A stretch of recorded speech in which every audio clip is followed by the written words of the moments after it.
Hello, and welcome to another installment of Eagles on the Air for the 2023-2024 school year. I'm Gigi Majorana, and here's what's been happening. Granny's Attic was back for its 42nd year at Thompson Middle School. Thompson was transformed into a holiday craft market, filling its halls for merchandise from dozens of local small businesses. The event proved to be another outstanding success for this long-standing Middletown tradition. This year's New Jersey School Boards took place in Atlantic City earlier this fall. Middletown South took part in the NJSB screening of the best work from the Garden State Film Festival. MHSS showcased the most films from any school in the state, with 5 films being screened. As part of the event, Mr. Corey took part in a panel discussion related to the importance of film TV education in the state of New Jersey. If you have a communications program in your school, especially film or television, it actually gives students a heads up, or a leg up rather, when they want to go into the field. They have a better chance of getting to the college that they want to get into. Yes. The fall play ran from November 16th to the 18th. The play was an adaptation of David Mamet's The Revenge of the Space Pandas, or Binky Rootage and the Two-Speed Clock. The performance highlighted the many talents of MHS's up-and-coming actors, tech crew, and stagehands. The event was a huge success and played to a packed house during each performance. One part of the play that the audience doesn't get to see firsthand is the work of the tech crew. Eagles on the Air sent out the news team to see what they do. Let's check it out. I am the head sound director at Middletown South. I do all the plays and musicals and all the sound work and audio. I curate all of the pre-show playlists and create custom audios depending on what play or musical we're doing. I do the lighting design here at Middletown South. I'm head light designer. This is my first year. I was assistant light designer for the past year. I also monitor all of the microphones that we use for the musicals and make sure to communicate with both the light director, Amy Kirshner, and our director, Mr. Kozak. We also manage some of the freshmen that come in so we can teach them how to do our jobs when we graduate. I'm currently a junior and so is Andy, so we only have another year of this before the freshmen that we currently have in the booth have to take over. I'd say my favorite thing about doing the sound work is just being involved in the theater community in general, because the people in there are really nice and you really can't go wrong with it, I feel like. They're just like a phenomenal group of people that you can always go to for anything and they won't judge you. The process of being a light designer is actually pretty hectic. We usually come in right when the actors are starting to put everything on stage. That's when I start to get notes from Kozak saying like, all right, here's what I want, here's what I liked about the scene, here's what I didn't like about the scene, and overall just getting like a general feel of it. A lot of times I end up putting a lot of stuff in, and he's like, I like that, I did not like that, so I have to remove it. A lot of trial and error goes along into this process, but overall it's a really fun time, and when it all comes together, it looks really good. MHSS Film has had a busy start this year as their work has been screened in 4 different events this fall. 3 films were screened in Times Square as part of the All-American High School Film Festival. 2 films were screened at the Verymore Short Film Festival in Fort Lee, with Between taking 2nd place in the student category at this year's festival. Panic had an encore screening at the New Jersey Young Filmmakers Festival after receiving the Stellar Award for Experimental Film in Jersey City. MM61 was screened at the Fuse Film Festival in Croatia this past October. Additionally, Panic will have its 2nd international screening in December as part of the MacGuffin International Film Festival in Moscow, Russia.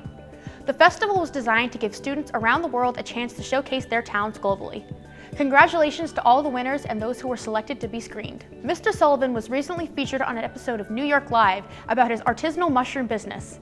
The piece showcased the process of producing high-quality organic mushrooms from start to finish, and it was produced by former MHSS Film TV student Charlie Filatico. How long have you owned Two River Mushroom for? We started growing commercially back in 2018.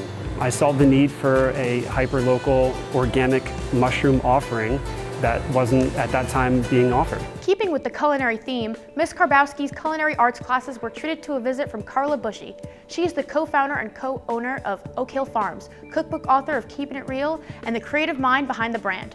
The CIA alumni took the time out of her busy schedule to share her insights on the culinary industry and demonstrated one of her holiday recipes from Oak Hill Farms. Ms. Lavin's advanced applied arts classes recently put the final touches on the Big Head project and are preparing to have them displayed to the public. Let's take a look.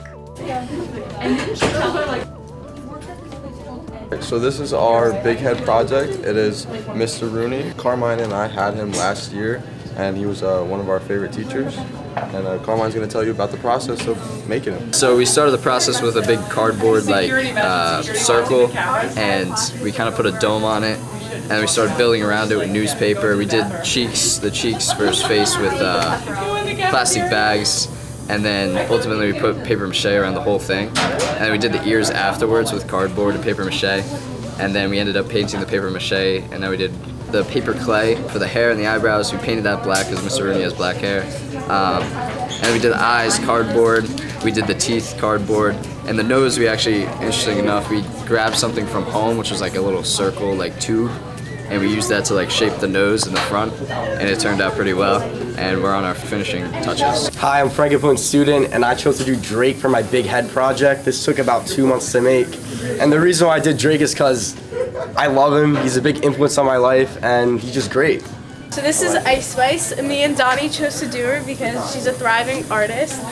She took 2 months to make, and despite the catastrophes that her hair had, like falling on Miss Lavin's face, she was one of my favorite projects to do, and she was very fun to make. Finished versions of the work can be seen in the library this December. The Homecoming Bonfire and Open Mic took place on Monday, November 20th. Students and faculty showcased their talents, and a great time was had by all. Keeping with the homecoming theme, MHSS held its annual Thanksgiving pep rally prior to the North-South football game. Let's take a look. Hi, my name's Andy Kirscher, and I'm here at the pep rally for Middletown South. I'm so pepped. I can't wait to see Mr. Kamoulis get pied. Oh, I'm pepped. So excited. Very pepped.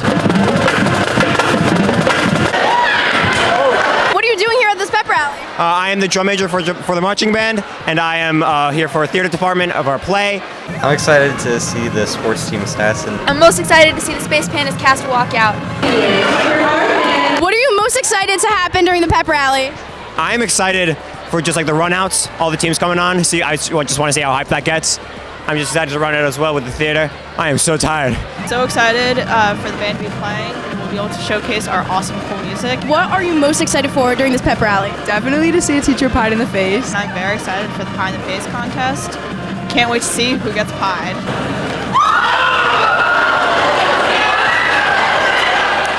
The North-South crosstown rivalry resumed at the annual Thanksgiving football game, with South defeating North 45-21. The Eagles lead the series 36-12-1 and have won 7 in a row. Finally, backed by popular demand, the Cultural Diversity Holiday Door Decorating Contest will be making a triumphant return, helping us to get in the holiday spirit at Middletown South. Door displays will be created and then voted on right before the winter break. Be on the lookout for these festive exhibits. I'm Gigi Majorana for Eagles on the Air, and that's what's been happening.